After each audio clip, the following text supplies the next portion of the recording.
internet from TV.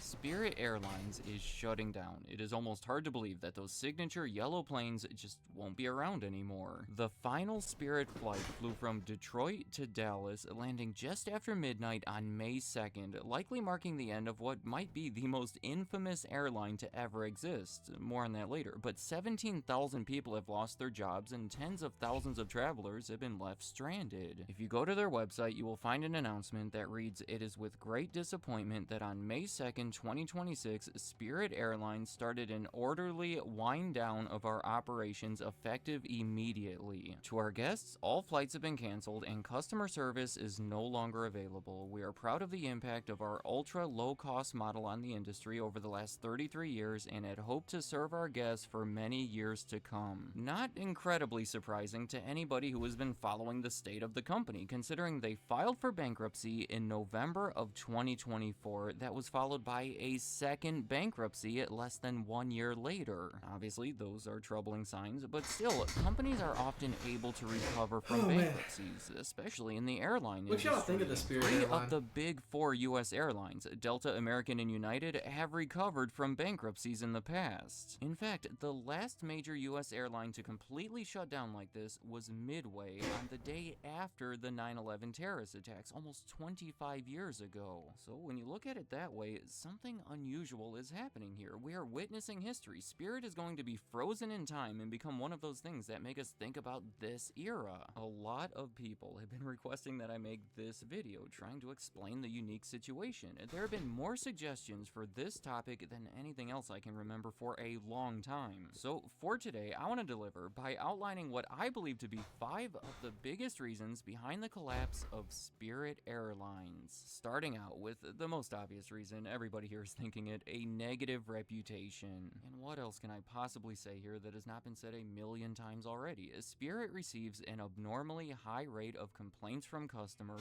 and the American Customer Satisfaction Index typically ranks them dead last among other major airlines. As you might expect, with ratings like that, they become the subject of numerous jokes, either from late-night comedians or people having fun on the internet. Seriously, just go down to the comment section and you will see what I'm talking about. In 2022, I even made a video focusing on why they are so hated, so I recommend that video if you want to hear more details, but here's a quick summary. See, the company has roots going back to the 1960s as a trucking operation, evolved into a small airline in the 1990s, but failed to gain much traction until the mid-2000s, when Ben Baldanza became CEO and unapologetically started implementing a low-price strategy. It was in a major way. Their business model became centered around extremely low ticket prices made possible mostly by unbundling everything that people used to expect to automatically come with their ticket. Do you know what I mean? The ticket itself would be attractively cheap, but if you want to pick your seat, order any food or beverages, bring a carry-on bag, anything along those lines, it would cost extra, allowing customers to pay for only what they want, which is cool, but at the same time providing a very basic and often uncomfortable flight. I would argue that this strategy is the single greatest reason behind their success and their failure. It practically changed the way pricing works throughout the industry, leading me to the next reason behind their failure: tough competition. 20 years ago, Spirit was doing things that were practically unheard of. For example, in 2007, they were the first U.S. airline to charge a fee for checking a bag that has since become the new standard. They essentially exposed the demand for this type of pricing that has since been adopted by larger, more powerful airlines in a less aggressive way. In 2012, Delta started offering basic economy airfares, now called Delta Main Basic, which they say offers you lower prices with limited flexibility and is best for those who aren't concerned with benefits like seat selection, same-day changes, or upgrades. It was essentially created to compete directly against the ultra-low-cost carriers that were gaining traction at the time, mainly Spirit. Then in 2017, 5 years later, United and American started offering something similar, which happened to be the same year Delta announced that they would be expanding their offerings globally. So to put it simple, something that used to be unique to Spirit can now be found at many other airlines, most of which have significantly better reputations. And it is so crazy though. I've never flown. I was gonna fly Spirit, but I've never flown a plane. If you place a I don't high even know if I value want on to. legroom, you might want to explore those other I don't think options. I just don't have a reason to.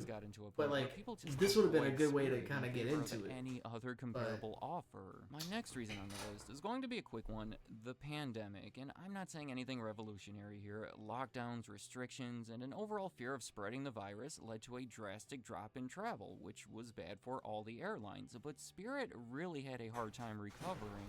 Their income turned into losses in 2020 that have since totaled almost $6 billion.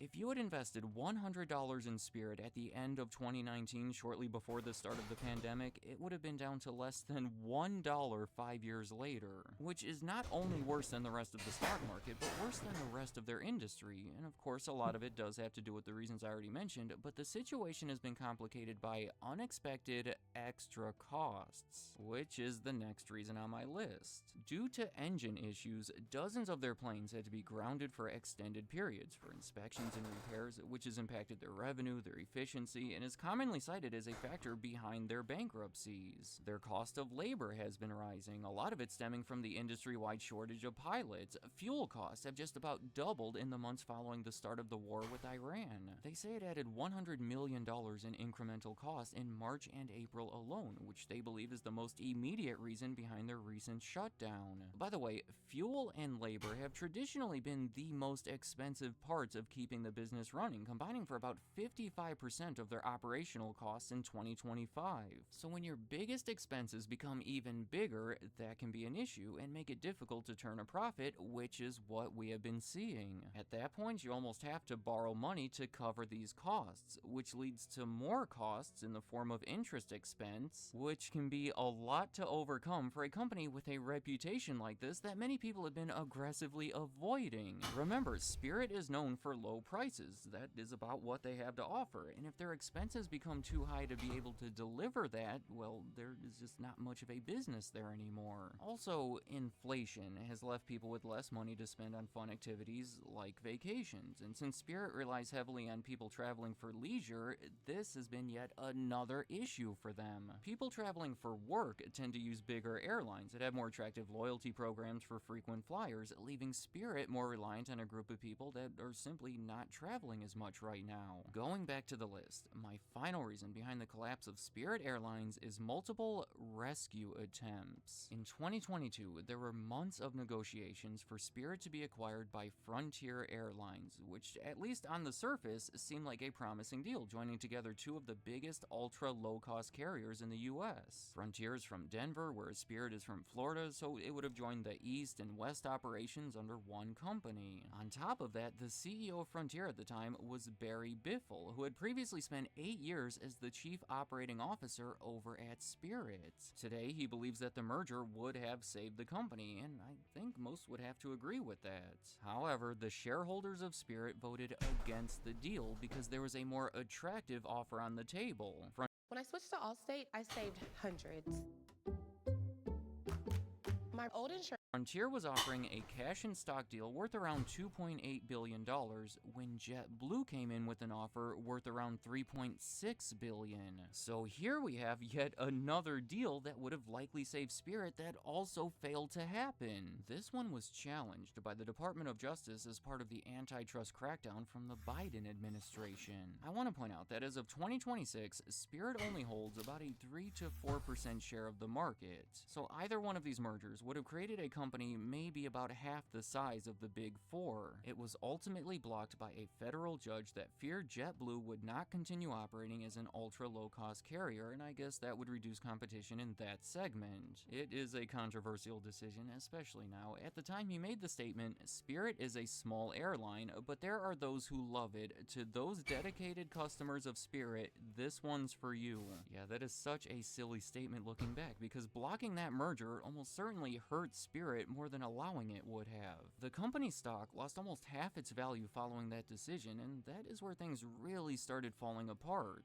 More recently, there have been discussions of a government bailout, where the US government would potentially provide $500 million in exchange for up to 90% of the company. But this was really more of a last-minute Hail Mary type effort. I guess the Trump administration was insisting that the government would have the first claim to Spirit's assets if they were to fail, and the investors did not agree with that, so it turned out to be yet another deal that never happened. If you have been counting, that is 3 attempts to save the company that failed for different reasons. If any one of them had gone through, people would probably still be flying on Spirit planes right now. To summarize the situation, these last 5 or 6 years have been really unfortunate for Spirit. A lot of it has been their fault, but a lot of it has been beyond their control. You have to admit, they have been dealing with a lot of issues that keep piling on top of each other until it became too overwhelming to control. Ultimately, I doubt many people not directly connected to the company have been broken up about this, but my guess is that the memory of Spirit will become more positive as time goes on. I'll bet you that there will be a day when pictures of those yellow planes make us nostalgic for this time period, and they will be remembered for the changes that they sparked in the industry. Or maybe not, I don't know. I just think there's some stuff to respect here, and I just hope it doesn't go completely overlooked. Let me know in the comments,